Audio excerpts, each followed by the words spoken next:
If you have ever wondered if selling your home for cash was a good idea, or if you're about to be taken through the ringer, stick around because I have got an investor guest who is going to break down cash offers and how they really work, all the things that you need to be looking out for. And I'm going to ask all the questions that you want answers to. So by the end of this video, you're going to know if a cash offer is right for you and what you might gain or give up in the process.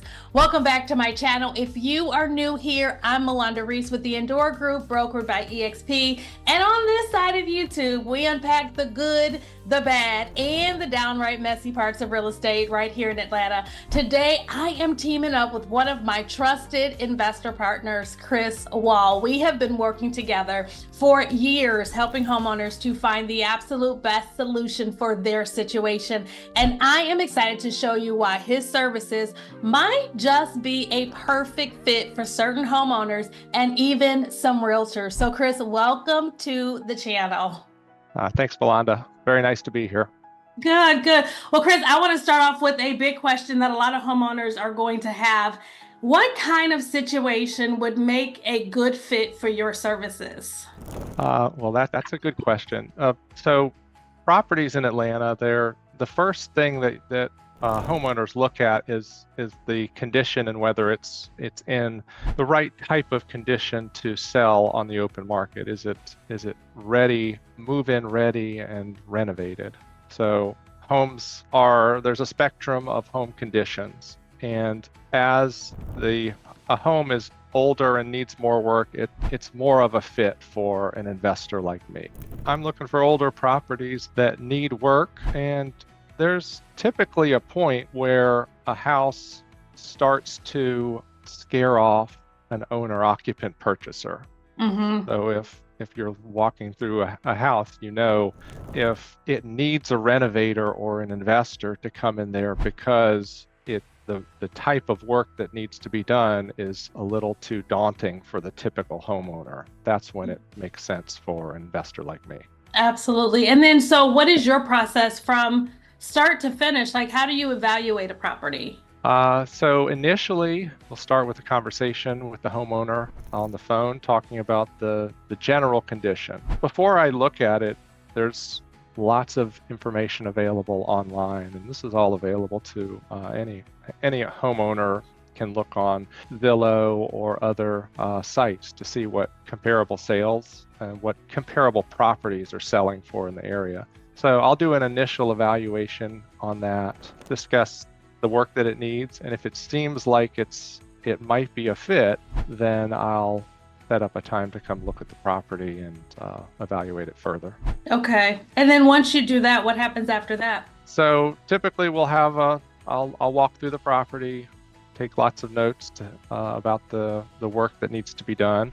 I'll have done a little bit of research prior as far as comparable sales. So I'll typically have an idea for what it could be sold for after renovation.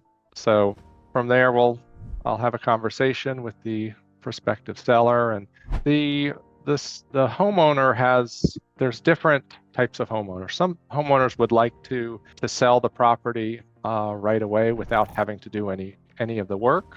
Other folks don't mind getting in and doing some of the work if it's on the edge, light remodeling. So we'll have a conversation if they're looking to do some of the improvements, or it's on the edge where it doesn't necessarily need a renovator like myself, then maybe it's not a fit. If it does seem like a fit, then I'll spend a little time and put together a proposal.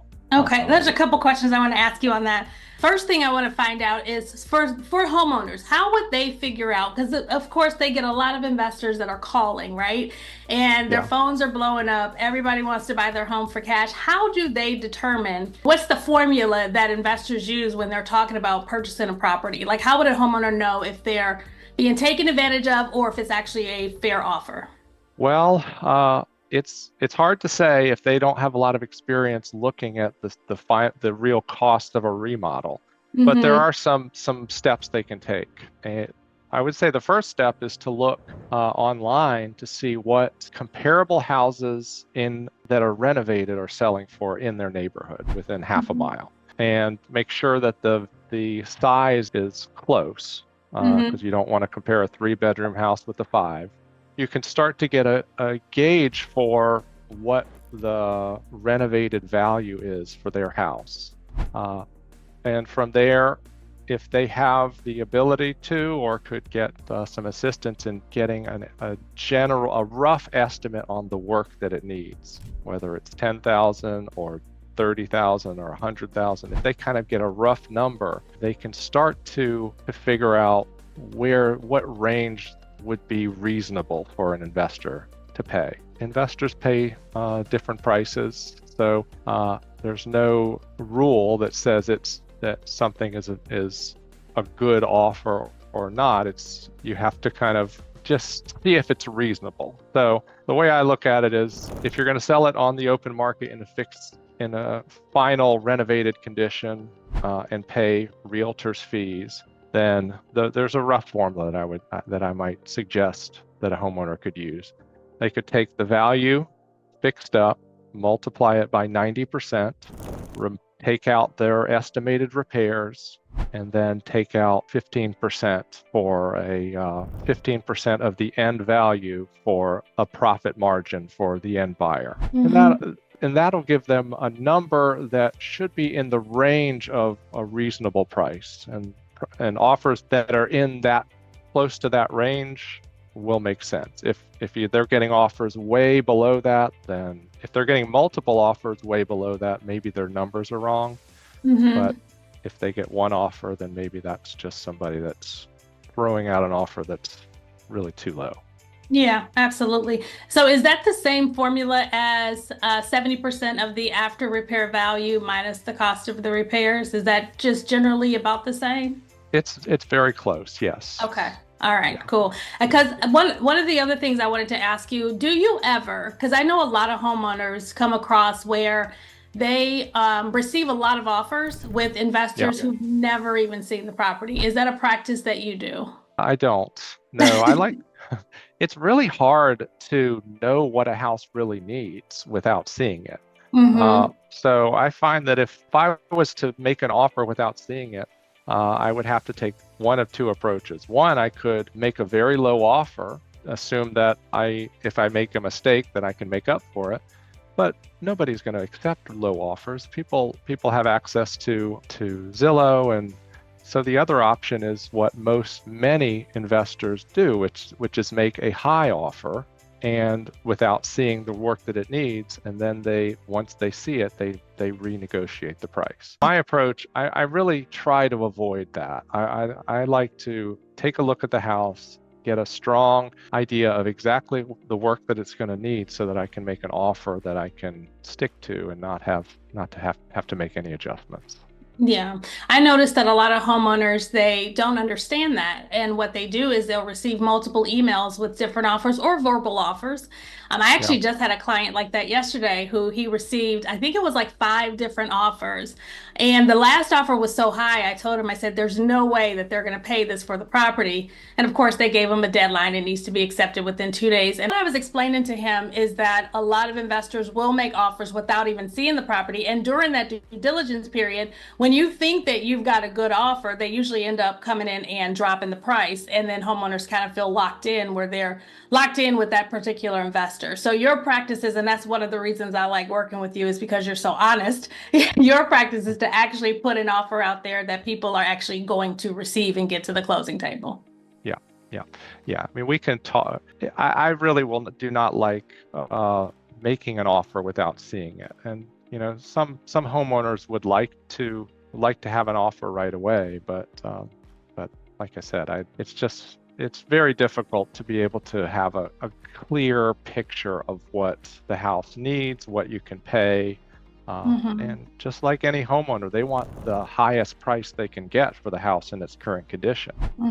So I want to be able to make the highest offer I can, and that in order to do that, I really need to see the details of the renovation. Now, one of the things too that I've noticed about you, which is different from a lot of investors, and I always tell people, just like all realtors are not the same, not all investors are the same either, and there's a lot of investors out there that are just not honest.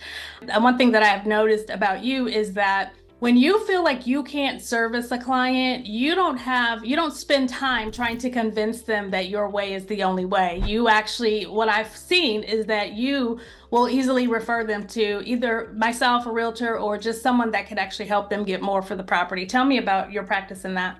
Well, that is my approach. I just find it doesn't really serve anybody to push people to sell. There's folks have if you've got a property in Atlanta and there's a lot of demand, so there's nobody is desperate to sell, and they shouldn't be pushed to sell if it doesn't make sense for them. Yeah. And, the clients that I work with, a lot of them have inherited properties or property that they've owned for many years, so they want to maximize their equity. And so I take that into account and do my best to figure out the way where I can maximize their equity, and still, of course, I'm an investor, so I have to buy it at a price that I can make a profit. But it needs to be a win-win to make sense. Absolutely. So what homeowners are not good for you? So homeowners that are watching this and they're thinking, I want a cash offer, which ones are not good fit for you? So the folks that are not a good fit are properties that need little or no work. If they need no work, obviously that they're ready to go on the market. And typically the way to maximize the net sale price is to sell it with a realtor on the open market, to go specifically for owner occupants that are going to live in the house that'll pay full appraised value. As I mentioned earlier, as the property moves down the scale from needing no work down to needing major work, the more work it needs, the more of a fit it becomes for selling to an investor like me. But I would say if it needs very minor work, again, it's not going to be a fit. If it just needs paint or carpet, just very light stuff, a lot of times an owner-occupant buyer can walk through it and feel comfortable doing that, or doing it over time. And homeowners are always going to be able to sell for more to an owner-occupant than an investor like me. As the work becomes more, once it starts to transition over to an amount of work that scares most home owners or owner-occupants, that's when it makes the most sense for a renovator. Yeah. But you know what? You have a new program that we met over lunch and you were telling me about, and I want you to tell people about that, because for those properties that are just needing paint, carpet, things like that to go on the open market, tell us about the program that you're launching now that's actually going to help them. And I think it's actually a good something to put in your bag of tricks for realtors as well. So tell us about that a little bit. Well, this gets into properties that don't quite work for a major remodel. Light to maybe even you might call it heavy cosmetics, but stuff that could easily be handled by calling a flooring installer, a painter, a few light things. So in that case, I've got a couple of approaches. Since if we've already had the conversation and I'm talking with a potential client, there's a couple things. One, I can do a little bit of consulting, giving a little bit of guidance on how they might maximize the sale price. And in addition, if they're in need or would like to look at funding for that project, I have a program that I can fund some of that work, the minor prep work that needs to be done to prepare a house for sale. This is a scenario where you just need a month or so, maybe a few months to get the house ready and then sold, and a homeowner either doesn't have the funds available or would prefer not to use their own funds. So that's another program that I can talk to homeowners, and that's under consulting. Okay. So that basically is, as a realtor, when I meet with a homeowner, like I did yesterday, that actually just needs a little bit of cleanup, help moving out, or paint, carpet, things like that, but they just don't have the funds to do it themselves, but they still want to sell it on the open market and try to maximize their value. So your program is there to basically loan them the money to get the property up to par. They then put it on the market with the realtor, and then you're paid back at closing. Is that correct? Yeah, that's right. That's right. And it's a scenario where there's already a plan in place to sell it, and it's really just they need a way to get those final repairs done. I So, think you're going to get a lot of realtors that are going to be calling you. okay, good. Because we deal with a lot of clients like that, like the people that just don't have the money, but we know that it needs, just a little bit of touch-up work or something Yeah, that's going to just push it yeah. over the top. So I think Yes, it's going to be a great service for realtors. yeah. Some of these properties, if they just need paint and carpet or a clean out, the sale price could be bumped by 50 or 100,000 with just that prep work done well. It's very important to be ready for market when it goes on the market. Oh yeah. Oh yeah. There's another program that's very similar to that. And I think all realtors know what that program is. But the one reason we steer away from it is because number one, they manage the project, overly manage the project. And then they charge you have to use their contractors, I believe, and then they charge a absorbent amount of money and all of the work is like triple the cost. So how does your program work with like managing the actual process? Are you involved in that or are you just kind of off to the third party off to the side? Yeah, that's a great question, and it's really a case by case basis. It depends the level of project, but that really gets into consulting arrangement. So Mhm. if at some point, if it's major work, it doesn't really qualify for this. So Yeah. it would be more of a case by case thing. This program is more for projects that really just need small amounts of work. So Got yeah. it. Got it. Cool. So what else do you want to tell us? Tell us about you, Chris. We never got into you. Who are you? Where did you start? How long have you been doing this? Well, as far as real estate goes, I've been doing it since '99. So I guess this is year 25 at this point. And yeah, I grew up in Atlanta, live in Decatur, married with a couple of kids, two girls, and we really like this area of Atlanta. And yeah, I've always loved real estate.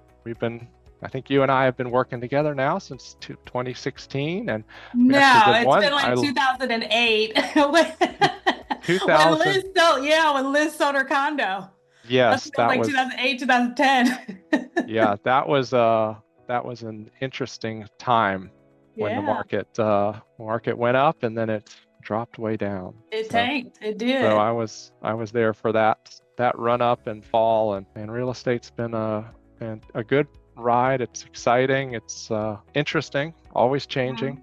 A couple of Mm-hmm. years ago, the market was crazy hot, and now it's cooled again. Yep. Uh, Yep. So but what's your experience? And I know you've been in it since 22, but how did you start? Because I think I remember you telling me like you actually started building with your dad, right? Or something to that effect? Well, yeah, if you go back, I was doing some stuff with in a family business from 99 for a few years, 99 to '03 or '02, I think it was. So a couple of years out of college. And then I had another partner. We set up a company where we were buying investment properties, mainly foreclosures. And this was from 2002 through 2007. And the market was very hot, so we were doing really well. And then the market cooled, shut that down, came back like in '09 after that, and got into more remodeling, set up a different family partnership for a few years, 5 years maybe, till 2014 or 15. Was doing remodels, infill new construction, and that was going well. And since then, I've been doing mostly major remodels, a little bit of infill construction, but major remodels and just remodels in general. For those that Uh, don't know what that is, what is infill construction? Infill construction is when there's an older home that is functioning obsolete or needs major work, tear it down, build new. So And I featured your property on my Instagram page, and that was the downtown, close to downtown Decatur new construction. So not only are you buying and helping homeowners with the fixing and buying as is cash offers, but you also are building new construction like that beautiful new construction you built in downtown Decatur. And you've got two other projects. Tell us about those. Yes. So that project is a 3-home project. The first one is done and sold, and we have 2 more, one on either side, down on Brower Street in city of Decatur. And they're going to be great houses, 2-story on a basement, 4,400, approximately 4,400 square feet total finished each. And I expect them to be done in 3 or 4 months, maybe April of 2025. What's the price range of those? I think the price range will be 1,718, somewhere Okay, in there. 718. So you're all over the spectrum. You buy the smaller homes, renovate them, fix them, and then you also build the new construction as well. Yes. Yeah, A little bit of both. yeah, you got a pretty broad thing going on there. Yeah. The other question I wanted to ask you, there are a lot of investors. I want to get back to the cash offer because I want to make sure that people that are watching are actually people that are looking for answers with cash offers and how you can help them. So with all the amount of investors out there right now, why do you feel that you are a person that they should work with versus anybody else, like all the rest of the investors out there?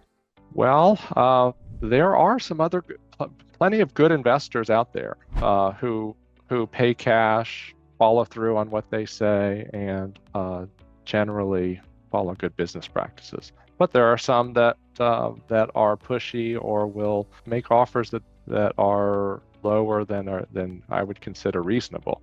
So there are a lot of options. There's plenty of it. There's lots of investors for homeowners to choose from. But I would suggest they talk to me, because I'll generally talk to them straight about the situation. And if I can help, if I think it makes sense, then I'll tell them that. And if I don't think it makes sense, I won't. As I mentioned earlier, I'm not going to push to buy properties if the property is not a fit for the homeowner and for me, meaning it needs to make sense for everybody. Yeah, absolutely. Do you have any stories about people that you've actually helped? Like any success stories? I know you got plenty of them because I know I've been involved with several of them. But do you have Right. one that like sticks out in your mind? Yes. There's Decatur. Well, actually, there's one in property that I think you were involved in the end sale of this property. It's a house in Tucker, and the seller was actually out of state. So in that case, the property needed a lot of work, and there was substantial clean out to be done to start off. So and since it had been vacant for a while, there was a lot of disrepair, including a portion of the roof in a corner that was leaking into the house. So in that case, it was a major renovation. There was an issue with the code violation. The county was starting to chase the homeowner. So in that case, it was a good fit. The seller would prefer to not to take on that level of project, especially being out of town. So over, I think it was about a 4-month project. We cleaned it out, gutted it, renovated, fully renovated, including changing the layout and finishing the basement to add additional square footage. So I think that was Loxley. Is that Loxley that you're talking about? yes, Yeah, that was that was a Loxley. Yep. beautiful renovation. That was absolutely gorgeous. I love that one. Okay, cool. Is there anything else? So far what we've got is you deal with probate, pre-foreclosure, correct? Yep. Homes that are just in disrepair, inherited. Like what? Any other ones that we talk directly to those people? Well, properties that are vacant tend to be the ones I'll end up buying if there's major clean out, major repairs, of course, but also major clean out that a seller does not want to have to deal with. Okay.